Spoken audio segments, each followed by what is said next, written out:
한 주간 평안하셨습니까? 하나님의 도우심과 인도하시는 손길, 그 은혜를 경험하는 날들을 우리가 매일매일 보내시기를 기원합니다. 우리가 살아가는 모든 순간순간들마다 하나님이 주시는 은혜가 가득하시기를 기도합니다. 하나님은 우리에게요, 우리 필요한 것들을 다 가득가득 채워주셔요. 그래서 우리는 기도해야 돼요. 물론 하나님께 졸라대는 게 기도는 아니죠. 우리는 다 잘 알고 있잖아요. 우리가 말을 안 하면 안 주시고 말하면 주시는 그런 하나님 아닌 것 우리는 다 잘 알아요. 그런데도요, 그렇지만 하나님께 나의 필요를 아뢰는 것부터 우리의 기도는 시작해야 돼요. 왜 그러냐면 그런 기도를 통해서 나 자신의 신앙의 상태가 적나라하게 드러나게 되는 거예요. 나 자신을 위한 거예요. 내 마음의 소원들을요, 하나님 앞에 다 내어놓는 거예요. 하나님, 이것도 필요합니다. 저것도 필요합니다. 이것도 해주시고요, 저것도 해주세요. 내 마음대로, 내 욕심대로 다 간구하고 나면요, 더 이상 할 말이 없을 때까지 하나님한테 다 내려놓고 나면요, 가만히 엎드려 있게 돼요. 그러면 그때 내 마음 깊은 곳에서 움찔움찔 거리는 진짜 깊은 내 마음이 들려나요. 하나님한테 이렇게 간구했는데 사실은 내가 잘 알지. 그렇게 내 욕심대로 된다고 다 좋은 것 아니지. 내가 간구한다고 하나님 이건 들어주시지 않아. 이거 들어주신다고 하나님 그런 분 아니지. 이건 내 욕심이야. 그런 깨달음이 나에게서 올라오고요. 하나님, 나 이거 간구했는데 그래, 과연 이건 하나님이 들어주실 거야. 하나님이 사랑의 하나님이고 정의의 하나님인데 이런 일이 안 될 리가 없어. 한 확신이 내 마음에 오고요. 그저 내려놓기만 하고 하나님이 다 해주시겠지, 그게 아니라 모든 것을 쏟아놓은 다음에 내가 쏟아놓은 것을 내가 들여다보는 거예요. 하나님의 마음을 가지고, 하나님의 심정을 가지고. 그렇게 우리의 삶이, 우리의 신앙이 성장해요. 마냥 졸라대는 게 신앙은 아니구나, 무조건 달라고만 하는 게 신앙이 아니구나, 내가 변화해야 하는구나 하는 내 스스로에 대한 결단과 결심도 나에게 들어와요. 하나님의 방식은 인간의 방식하고 다르구나. 나의 살아가야 할 나의 방식을 바꿔야겠다는 결단도 나에게 생겨나죠. 그렇게 점점 하나님의 방식에 순종하고 하나님의 방식을 기뻐하게 돼요. 성경을 우리가 찬찬히 읽어보면요, 하나님의 방식은 진짜 사람의 방식하고 너무나 달라요. 우린 필요한 게 있을 때 어떻게 합니까? 달라 그러죠. 필요한 게 있으면 달라 그래요. 어린아이들 아주 정직하잖아요. 울어요. 필요한 게 있으면 주세요 하고 울어요. 원하는 것이 있는데 원하는 것대로 안 돼요. 그럼 어떻게 합니까? 불평하죠. 원망하죠. 출애굽 백성들을 보세요. 이 사람들은요, 원망 전문가예요. 모세와 아론이 처음 와가지고 하나님이 당신들, 우리 백성들 구원해 주십니다 하니까 아멘 하고 좋아하다가 그 일로 인해서 바로가 노동을 어렵게 하니까 뭐라 그래요? 바로 뒤돌아서서 당신들만 안 왔더라면 우리가 예전만큼 일하는 거는 그럴저럭 괜찮았는데 당신들 때문에 힘들어졌다고 원망해요. 10가지 재앙 있은 후에 드디어 출애굽 성공하잖아요. 도망쳐 나오잖아요. 나왔는데 앞에는 홍해바다가 있고 뒤에는 이집트 군대가 쫓아오니까 어떡합니까? 하나님이 우리를 구원해 주실 거야 하고 굳세게 기다립니까? 아니요, 원망해요. 이집트에 몇 자리가 없어서 우리를 끌고 나왔습니까? 사막에서 죽게 만들었습니까? 바로 원망해요. 하나님이 홍해바다 가르시죠. 그리고 이집트 전차부대 몰살시키시죠. 엄청난 구원의 능력으로 구원해 주셔요. 그랬는데 사흘길 걸어가다 보니까 물이 없어요. 목말라요. 어떻게 합니까? 홍해바다를 가르신 하나님께서 우리한테 물 안 주실까? 우리가 설마 목말라 죽을까? 하나님을 믿고 기다리자, 신뢰하자 이럽니까? 아니에요. 원망해요. 왜 물을 안 주십니까? 오늘은 먹을 게 없대요. 참 원망도 가지가지죠. 이것 가지고 원망하고 저것 가지고 원망하고 필요한 게 있을 때마다 원망해요. 이집트의 고기가마 곁에서 그냥 그거 먹고 죽을 걸 그랬습니다. 참 말도 얄미스럽게 하죠. 사람들은요, 필요한 게 있을 때, 내 힘으로 그 스스로의 필요를 채울 수 없을 때, 아무리 열심히 해도 안 될 때 원망해요. 그런데 가만히 보세요. 하나님 어떻게 하십니까? 하나님의 뜻대로 안 될 때, 하나님 너희들 이렇게 살아라 했는데 그렇게 안 할 때 원망하고 우리를 징계하십니까? 아니요. 오히려 사람들에게 베풀어 주셔요. 아, 이 백성들 왜 이 모양이야? 내가 이렇게도 해주고 저렇게도 해줬는데 왜 내 말을 안 듣지? 하나님 이러지 않으세요. 물론 그런 식으로 말씀하실 때도 있죠. 알아들으라고, 가르치려고. 그러나 하나님은요, 결국은 어떻게 하시냐면 베푸셔요. 하나님은 당신이 필요한 게 있으실 때, 하나님은 당신이 뭔가 안 되실 때 달라고 원망하는 게 아니라 너희들 왜 그래? 너희들 왜 내 맘대로 안 해? 그러시는 게 아니라 오히려 베풀어 주셔요. 인간은 자기 자신을 채워가고 든든해하고 기뻐하고 안전해해요. 나에게 무언가 채워질 때요. 그러나 하나님은 상대방을 채워주심으로써 기뻐해요. 하나님은 그렇게 하나님의 일을 이루어가셔요. 그게 십자가의 진리죠. 오늘 만나와 메추라기 이야기예요. 그 뒤에 이야기들은 잘 알고 계시죠. 하늘에서 만나가 비처럼 내려와서 땅에 가득하고 저녁에는 메추라기가 동풍에 밀려와서 온 땅에 가득하고 그래서 그거 거두어 들여서 먹잖아요. 세세한 이야기도 잘 알고 계시죠. 사람들에게 가서 필요한 만큼 거두어라 했더니 어떤 사람은 몽땅 거두었는데 달아보니까 어때요? 자기 필요한 만큼 딱 한 오멜. 어떤 사람은 힘이 없어서 재주가 없어서 요만큼 밖에 못 가져와가지고 야 이거 가지고 어떻게 사나 했더니 달아보니까 어때요? 딱 필요한 만큼 한 오멜. 또 어떤 일이 있습니까? 나는 막 몽땅 거두어서 이거 내일도 먹고 모레도 먹어야지 하고 잘 남겨두면 어떻게 해요? 벌레가 나고 썩어버려요. 6일째 되는 날은 어떻게 합니까? 다음 날은 안식일이니까 오늘은 이틀치를 거두어라. 아니 하룻밤 놔두면 썩어버리는데요? 아니 그날은 안 썩는데요. 이상한 일들이 만나와 메추라기를 통해서 일어나요. 하나님의 구원의 기적이기도 한데요. 사실은 이 이야기 속에 하나님의 진리의 가르침이 들어있어요. 하나님의 은혜의 원리가 들어있어요. 만나와 메추라기 이야기를 읽으면서요. 야 하나님 대단하시다. 이런 기적을 행하시고 역시 하나님 위대해. 거기서 끝나는 게 아니라 하나님의 은혜란 어떤 것인가, 하나님의 은혜를 받아 사는 우리 어떻게 살아야 할 것인가를 깨달아야 되는 거예요. 성경은 그래서 하나님의 기적, 예수님의 기적을 그 안에 적어놓고 있어요. 대단하다, 놀라라는 게 아니에요. 그 안에서 깨달으라는 거죠. 오늘 만나의 이야기를 통해서 하나님이 주시는 은혜의 정체가 무엇일까를 함께 고민해 보려는 겁니다. 하나님의 은혜의 첫 번째 진리는요, 하늘에서 비처럼 내려주신다 하는 거예요. 하나님의 은혜는요, 하늘에서 비처럼 내려와요. 가리지 않는다는 거예요. 누구에게나 똑같이 임한다는 거예요. 비가 내릴 때 이러지 않죠. 야, 저 사람은 착하니까 논밭에 내릴 때요. 야, 이 밭은 착한 사람 밭이니까 많이 내려줘야지. 저 밭은 저 밭 주인은 나쁜 놈이니까 내가 저 밭에는 내리지 말아야지. 다 말라 죽게 만들어야지. 비가 그렇게 내립니까? 그러지 않잖아요. 아무 구별 없이 똑같이 내려요. 착한 사람에게나 악한 사람에게나, 하나님의 말씀대로 사는 사람이나 하나님을 배반하고 하나님을 업신여기는 사람에게나 누구에게나 똑같이. 그래서 시편의 시인들은 이렇게 얘기해요. 하나님의 은혜는 하늘에서 비처럼 햇볕처럼 누구에게나 똑같이 골고루 내린다. 하나님은 거룩함 이야기를 많이 하시잖아요. 거룩함이 뭡니까? 성경에서 거룩하다라고 말할 때 우리는 뭐라고 배웠냐면요, 거룩함은 구별됨이라고 배웠어요. 너는 거룩해라 라고 말할 때 그 이야기는 너는 다른 사람들과 구별되어라, 이런 이야기라고 우리는 배웠어요. 성전이 거룩하다라고 말할 때 이 성전이 무슨 거룩함이라고 하는 우리 이 교회당 이 건물이 어디가 거룩합니까? 오래돼서 낡았잖아요. 다른 데 가면 뭐 그럴듯하게 막 삐까뻔쩍하고 물도 새지 않고 막 멋진 건물 많잖아요. 그런데 왜 우리에게 이 생명교회당이 거룩합니까? 건물이 뭔가 특별한 뭐가 있습니까?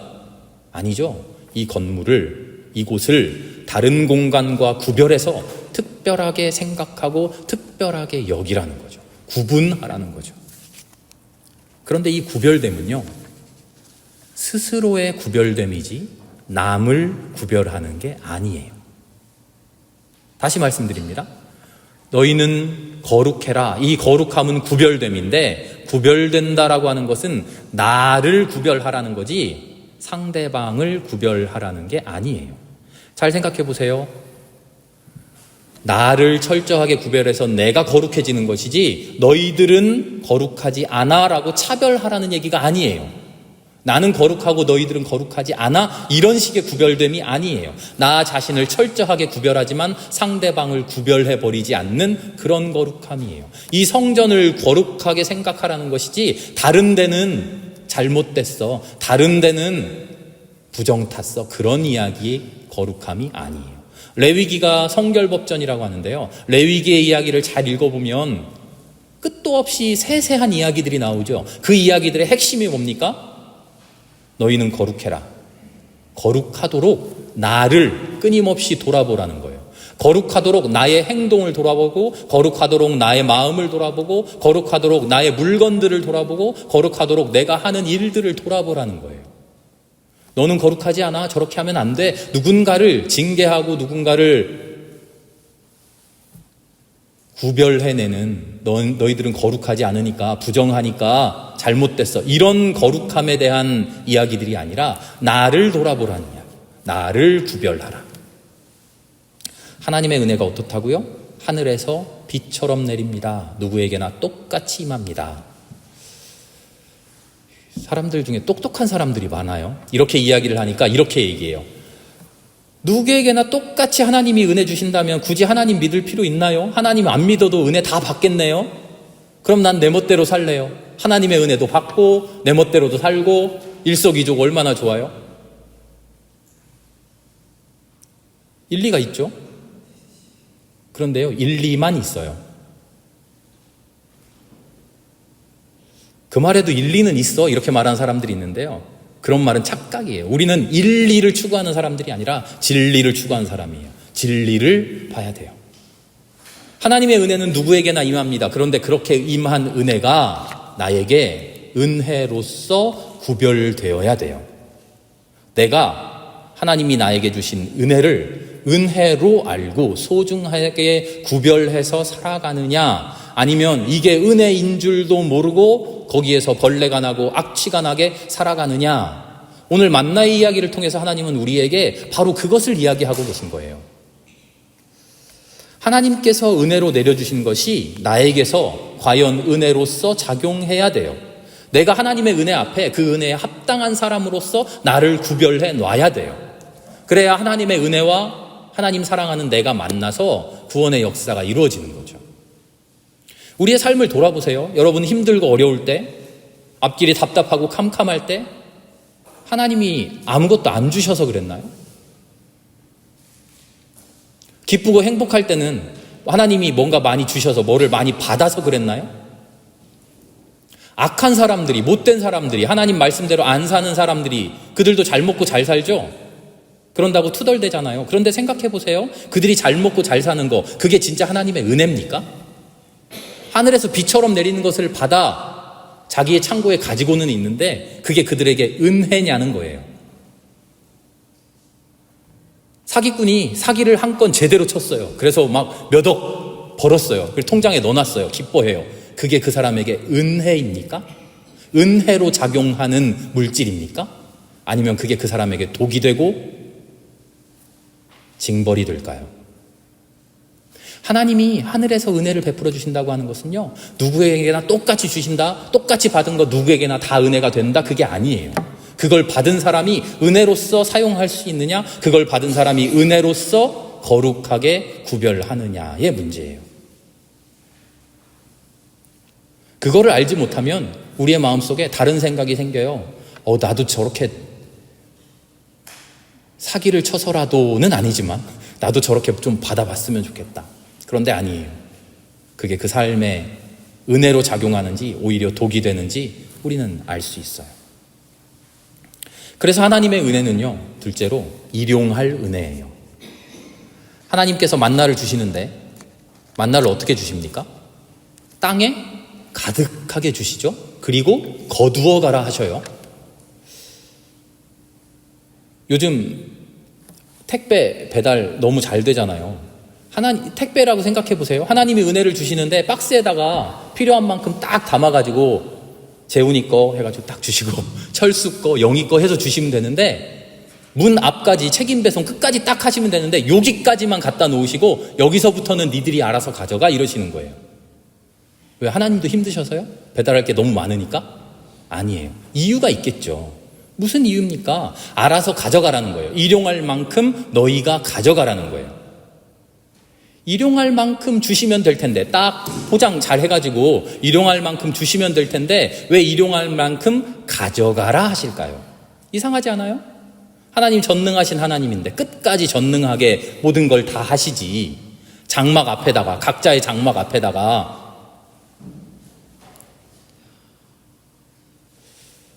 왜 여기다 놓고 갈 테니까 여기서부터는 너희가 알아서 가져가라 이러실까? 4절의 말씀을 보니까요, 백성들을 시험하여 보시겠다 하셔요. 시험하여 보시겠다. 무슨 시험일까요? 거룩함의 시험이에요. 너희들 진짜로 거룩해질 수 있는지, 이 은혜 앞에서 이 은혜를 거룩하게 구별하고 은혜 앞에서 자기 자신을 거룩하게 구별해서 은혜를 거룩함으로 받아들일 수 있는지 보겠다 하시는 거예요. 구별될 수 있겠느냐? 다른 사람들하고 똑같이 살래? 아니면 다른 사람들하고는 다르게 살래? 하는 거예요. 만나를 저마다 거두어 가는데 신기한 일이 일어나죠. 무슨 일입니까? 많이 거두어 가는데 몽땅 나는 이만큼 가져가야지 하고 가져가는데 재보니까 한 오멜이에요. 난 힘이 없어서 조금밖에 못 거두었어 하고 상심해서 재보니까 어라? 한 오멜이에요. 넘치지도 않고 남지도 않아요. 똑같아요. 야, 우리 하나님 오묘하신 분이야. 어쩜 그렇게 똑같이 나눠주실까? 정확하신 분이야. 그런 이야기가 아니에요. 만나에는 또 다른 이야기도 있죠. 그게 뭐죠? 새벽에는 땅에 가득하다가 햇볕이 올라와서 비추면 어떻게 된다 그래요? 녹아서 없어진다 그래요. 내일 먹어야지 하고 꽁꽁 잘 간수해 놓으면 어떻게 돼요? 아무리 밀폐 용기 좁은 거 락앤락 넣어놔도 벌레가 생기고 악취가 난다 그래요. 하나님이 주신 하늘의 음식이 유통기한이 너무 짧아요. 이유가 있잖아요. 이게 하나님의 시험이에요. 너희들에게 은혜를 준다. 내가 너희들에게 나의 은혜를 나누어 준다. 그런데 그 은혜와 은총을 어떻게 누리고 어떻게 사용할 것인가, 하나님 지금 이걸 보고 계셔요. 너희들 좋은 대로, 너희들 욕심대로, 마음대로 사용할 것인가, 아니면 하나님께서 일러주신 대로 하나님이 어떻게 원하실까? 하나님이 어떻게 기뻐하실까? 하나님이 어떻게 바라실까? 그걸 생각하면서 이 은혜를 대하느냐? 하나님이 주신 삶을 내 욕심 채우는 데만 다 써버릴 것이냐? 하나님이 주신 생명, 하나님이 주신 능력, 하나님이 주신 달란트, 그거 가지고 결국에는 나를 위해서 모아봐야 한 오벨밖에 못 거둔다는 것 알면서도 그럼에도 불구하고 내 곳간 채우려고, 내 호주머니 채우려고 내 능력, 내 은혜, 내 달란트 거기에만 몽땅 쏟아붓겠냐? 하루 종일 해 뜨기 전까지 만나를 모으고 또 모아서 나 배불러야지 하고는 결국은 한 오멜 되는 거기에 쏟아붓겠느냐? 아니면 나를 위해 이만큼이면 족하지 하고 나를 위해서는 이만큼 사용하고 하나님이 주신 능력, 하나님이 주신 시간, 하나님이 주신 달란트, 하나님이 주신 생명, 그것 가지고 하나님 원하시는 귀한 일에 사용하겠느냐 하는 거죠. 그래서 시험이에요. 시험이에요. 남겨놔봐야, 꽁꽁 숨겨놔봐야 악취나고 벌레가 나는데 그걸 모르고서도 내가 다 먹어야지 하고 온 삶을 거기에다만 쏟을 거냐 하는 거예요. 자 보자. 그래서 시험이죠. 자 보자. 한 오멜 가지고 만족하는지 아니면 썩을 줄도 모르고서 계속 주워 담을지 한번 보자. 한번 하나님 보고 계신 거예요. 우리의 삶 앞에도 하나님께서 만나를 끝도 없이 주셨어요. 그리고 보셔요. 필요한 만큼 가져가고 그것으로 만족하고 그것으로 기뻐하고 그것으로 감사하고 그것으로 찬양하고 그것으로 강건해지고 그것으로 힘을 얻어서 하나님의 일을 하는지, 아니면 만족할 줄 모르고 끊임없이 썩어질 것을 계속 거두는지 하나님 지금 보고 계셔요. 끝도 없이 자기 욕심을 채우고 끝도 없이 자기 좋을 대로만 살 것인지, 그래서 결국은 내 삶에서 이게 하나님 은혜야 라고 거두어 드렸지만 결국은 내 삶에서 악취가 나고 벌레가 생기는 그런 삶을 살게 될지 하나님 지금 보고 계신다는 거예요. 한 걸음 더 나아가서 우리의 마음에 만족함에 대해서 물으셔요. 얼마면 만족하겠어? 라고 하는 분량의 문제에서 무엇으로 만족하겠어? 라고 하는 본질의 문제로 나아가요. 내 욕심을 채워야 만족하겠습니까? 아니면 하나님께서 정해주신 것으로 만족하겠습니까? 하나님 묻고 계셔요. 세상의 것이 있어야만 만족하겠습니까? 아니면 하나님의 것으로 만족할 수 있습니까? 묻고 계셔요. 우리는 이렇게 말하죠. 출애굽기의 이야기와 민수기의 이야기가 조금 다른데요. 출애굽기의 이야기는 만나와 메추라기를 한꺼번에 주시는데 민수기의 이야기는 조금 달라요. 만나를 주니까 이 만나를 열심히 먹다가 이스라엘 백성들이 이 사람들이 무슨 전문가라 그랬죠? 원망 전문가예요. 또 원망해요. 뭐라 그러죠? 어떻게 만나만 계속 먹고 삽니까? 만나만 먹으니까 입맛도 없고 질려요. 고기도 먹고 싶습니다. 그래서 메추라기를 주셨어요. 민수기는 그렇게 전하고 있어요. 예수님이 이런 모든 우리의 마음에 일침하셔요. 두 주인을 섬길 수 없다. 하나님의 은혜는요, 내 삶에 추가되는 게 아니에요. 내 삶은 그대로 있고 나는 내 멋대로 살고 하나님이 은혜 주시면 그 은혜로도 기뻐해야지, 그런 거 아니에요. 세상 즐거움 다 누리고 누릴 대로 누리고 하나님이 은혜 주시면 그걸로도 즐거워해야지, 아니에요. 하나님이 주시는 은혜는 내가 이전에 즐거워하던 것, 내가 이전에 기뻐하던 것 다 비워내야 비로소 거기에 임하셔요. 하늘에서 비처럼 내린다 그랬죠? 하늘에서 내리는 비가 나를 깨끗이 씻겨 내려보내버려야, 그래야 나에게 임해요. 바울은 뭐라고 말합니까? 이전에 내가 죽어야 된다고 말해요. 바울은 참 급진적인 사람이죠. 옛사람이 죽어야 된다고 말해요. 조용하게 온건하게 말해주지 않아요. 당신 죽어야 돼요. 죽기 전에는 하나님의 은혜 못 받아요. 만나를 먹는다고 하는 건 뭡니까? 만나를 먹으며 다른 것 먹지 않겠다는 결단이에요. 그 결단이 있어야 만나를 먹을 수 있어요. 그리스도인이 된다는 건 뭡니까? 세상 사람들과 똑같이 살면서, 세상에 나가서 똑같이 살면서, 그런데 나는 교회에 이 주일날 되면 교회도 나가, 이런 거 아니에요. 그리스도인 된다는 것, 만나를 먹는다는 것, 하나님이 주신 은혜로 족한다는 것은 세상의 것을 포기하는 거예요. 세상의 것을 거부하는 거예요. 세상 사람들과 똑같이 살지 않는 거예요. 한 걸음 더 나아가서 만나를 소망하고 만나를 사모하고 어떻게 하면 내가 만나 먹을 수 있을까 하고 고민하고 도전하는 거예요. 우리가 지금 이런 시험 앞에 놓여 있는 겁니다. 참된 그리스도인으로 살아갈 것입니까? 아니면 반쯤 양쪽에 다리를 걸쳐놓고 이것도 먹고 싶고 저것도 먹고 싶고 이럴까 저럴까 고민하고 있습니까? 이스라엘 백성들 지금 어디에 있나요? 1절의 말씀을 보니까 엘림과 시내산 사이 광야에 있어요. 엘림이 어디죠? 맑은 물이 펑펑 솟아나는 샘 12개나 있고 종려나무가 70그루나 있는 살기 좋은 곳이에요. 인간 세상의 풍요로움을 상징해요. 시내산은 어디입니까? 그런가 하면 시내산은 하나님의 영광이 가득한 가운데 모세가 40주야를 하나님과 만나서 하나님의 은혜를 경험하고 하나님의 은총으로만 살아가는 공간이에요. 이스라엘 백성이 지금 세상의 풍요로움과 하나님의 은혜 사이에 있는 거예요. 그 사이에서 방황하고 있어요. 아직 인간적인 풍요로움을 완전히 떠나지 못했어요. 이집트의 고기가마가 그리워요. 그런가 하면 하나님의 은혜도 소망해요. 그렇다고 하나님의 은혜로만 살아가지는 못해요. 그 사이에서 방황하고 있는 존재예요. 정확히 말하면 방황이 아니라 시험하고 있는, 훈련받고 있는 존재죠. 우리도 마찬가지 아닙니까? 하나님이 주신 은혜 안에서 만족하고 기뻐한다고 고백해요. 그렇지만 세상 것들 온전히 버렸습니다라고 고백해요. 그렇지만 사실은 그러지 못하잖아요. 엘림과 시내 사이에 우리는 왔다 갔다 하잖아요. 끝없이 방황하잖아요. 그런데요, 이게 우리에게 방황이 아닌 줄을 고백합니다. 시험이 되는 줄을 고백합니다. 시험이라고 말하니까 유혹받는, 시험에 실패하고 하나님께 심판받는 그런 부정적인 어감이 시험이란 단어에 들어있지만, 이 시험은요, 오히려 그 시험을 멋지게 통과할 수 있는 기회로서 우리에게 주어져 있습니다.